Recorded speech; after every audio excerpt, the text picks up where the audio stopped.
Exactly. That's not what we're here to do at this moment. The judge then asked if Maduro has read the indictment. The counsel, about whom we just spoke, answered for him and says it's been summarized for him and that he understands it. Maduro then waived the public reading of the charges, says he will read them himself. Oh.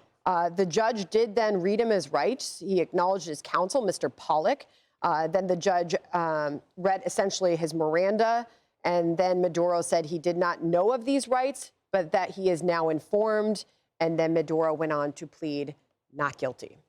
Wow. He says, I am still president of my country. Right. And he says that for a number of reasons. I would imagine, number one, because that's the way he sees his situation. Number two, Manuel Noriega, the Panamanian dictator who was taken into custody in the Bush administration, and we heard from Bill Barr earlier today. He was the AG in charge of overseeing that at the Department of Justice at the time. But the head of state immunity issue is the one that he knows he can press, that he will try to use to defend himself, that I have immunity because I am the head of state. It did not work for Noriega in that trial back in Panama, and he was indicted on very similar drug charges, drug trafficking charges.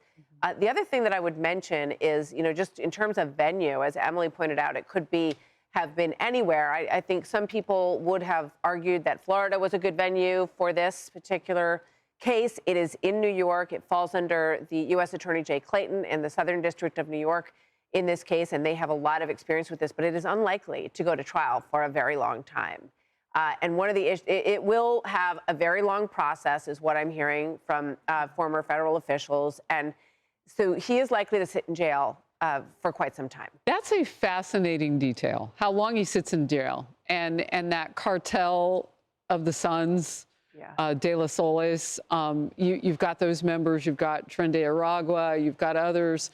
Those people are going to try to continue to do business, and that's just fresh intelligence on the ground for who will be there, the United States. And so it gets more complicated day by day, I would imagine. But that is such an interesting point of how long he'll sit there. I was trying to find his age, because that matters too, right? The longer he sits there, maybe that changes things for him. Yeah, I mean, I think he's been in power for 17 years, and we can look up his age. I'm not exactly sure, but it is, he's not recognized. 50 countries do not recognize him as the legitimate leader of this country, including the EU. So this is we just heard about this from Michael Waltz at the United Nations. So this is there's a lot of consensus on this. Did you just discover? Yeah, I found it, and maybe because I'm getting older, but 63 doesn't seem that old to me. Yeah, I would put him around there. And he's a tall man with a big. Well, apparently he was towering over his counsel. Yeah. So yeah. Just want to point out too, his wife now has counsel as well. Texas Attorney Mark Donnelly filed motion to be admitted as counsel for Celia Adela Flores de Maduro.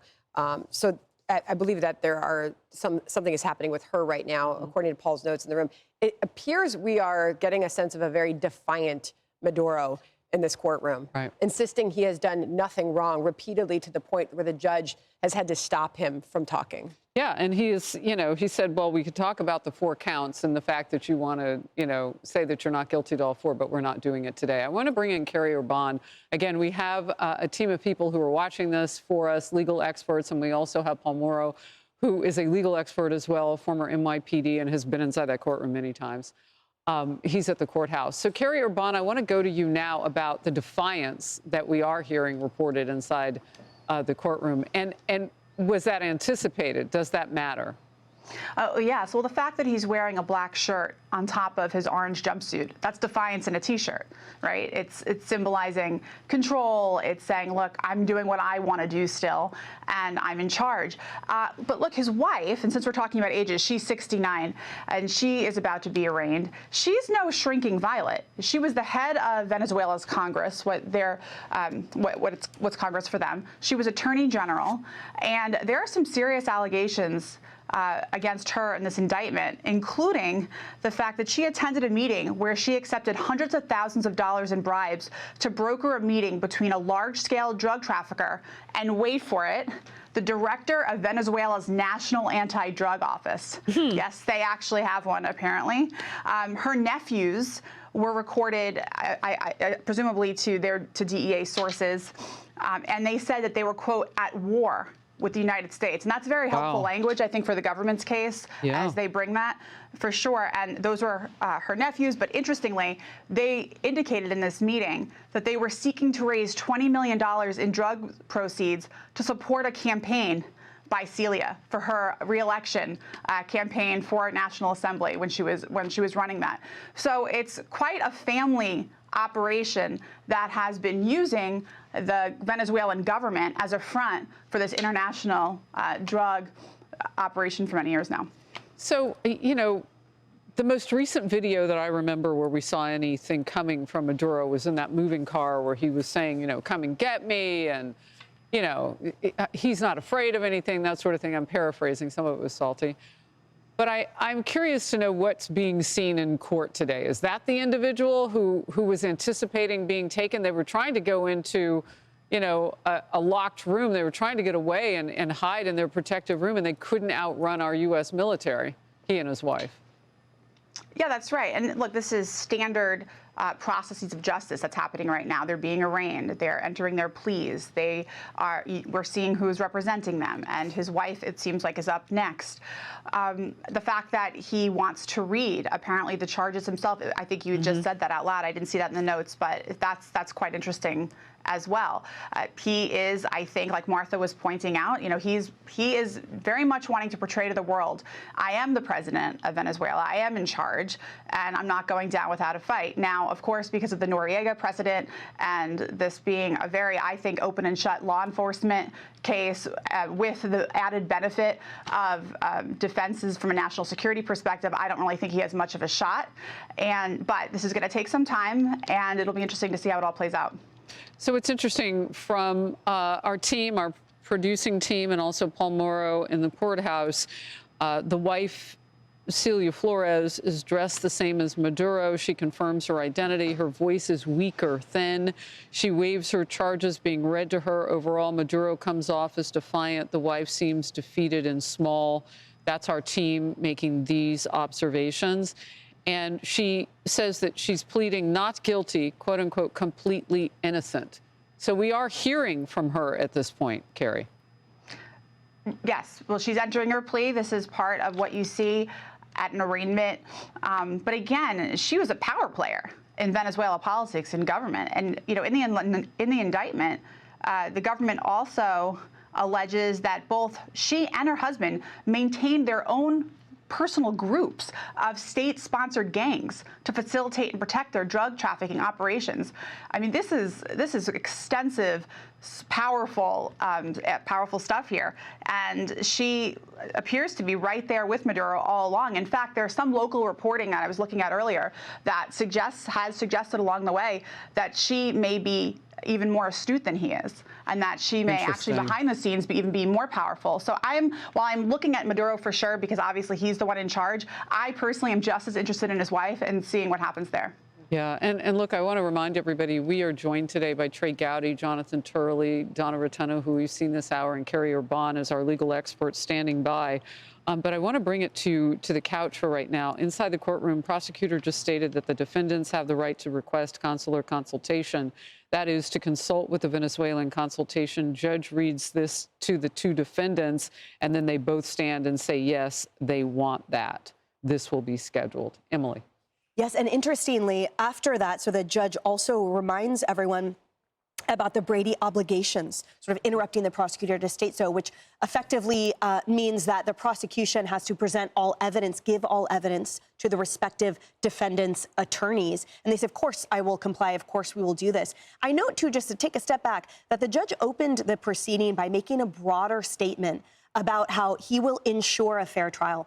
And you and I, all of us have here on the couch, covered very extensively the amount of trials where the judge does that, these high-profile trials where from the beginning the judge makes a statement that says, essentially, have no fear, we are impervious to political pressure, we will stick to the letter of the law, process is everything, the defendants will receive a fair trial, even if we have our preconceived notions of them to begin with. So the judge here, no exception. And as you stated earlier, that the age of 92 certainly doesn't sound like it. And again, going back to the You talk about the judge's age there. Yeah. yes, Yeah. Maduro and Celia, that she has now sort of been sitting. As we said, Paul Moro said defeated and small appearing. But Maduro, he notes in contrast, very engaged, taking copious notes on his legal pad as these proceedings continue. Ben, your thoughts? Yes, and they're saying that he is very, very engaged at the moment. And that's something that we've seen from his character going back many years. And you think back to that moment where he stood up and he said, "Come and get me, come and get me." Well, I think that was a result of he did not think people were coming to get him. He saw the last administration not acting on its, on these indictments. And I think he felt that no one was going to make that move to go in and get him. Despite the military buildup in the Caribbean, despite the ships there, he felt he was protected. And he's clearly someone who likes to make his opinions heard. You remember when he got off the helicopter, he said, he turned to the journalist and he said, "Happy New Year." He was talking to them. He is engaged. And I think he will use this opportunity. He must know he's spending the rest of his life in jail. You know, the counterterrorism or the counterintelligence head of Venezuela was indicted a few years ago, and he will presumably also be giving evidence against Maduro. So we think that there is going to be a lot of evidence against him. And so, look, this next year or more that this trial goes on is Maduro's last chance to really stand up and make his voice heard and try and raise up opinion, not just around the world, but also in Venezuela. He needs the Venezuelan people to hear that voice so that they don't turn quickly to the US. He wants to get these people on the streets of Venezuela to show support back home, or else his future is gone. His power there is gone. So he wants to keep that going as well. You know,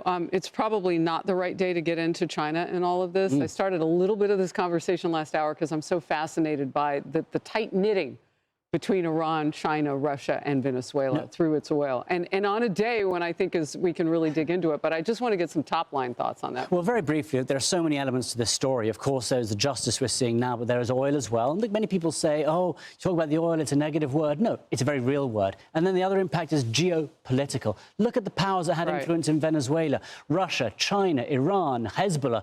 In the southern hemisphere, Cuba, they were getting stronger there. Close to us, proximity. Very close. And look, if you can get them out of that country, if you can free that country, if you can take advantage of its oil, that is real positive. And look, it affects the war in Ukraine as well. Russia is banking on the oil that it's getting. And if you can bring oil prices down by getting this oil, that's a knock-on effect as well. There are countless positives behind this, and I think that's important. Last one is that every world leader who is corrupt, every terrorism out there is now on the back foot. They think it could be them next, and they haven't felt that till now.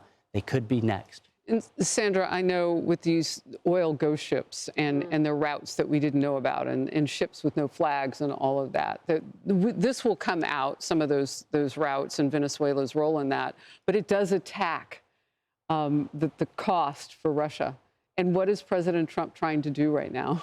He's trying to get Russia to come to the table for that Ukraine-Russia war deal. It's interesting. There is strategy there, is my point. Yeah, and Russia is... Many people in Russia in the last couple of days are saying what a waste the billions of dollars on Venezuela have been because Russia has nothing to show for it. So it's creating criticism in Russia as well.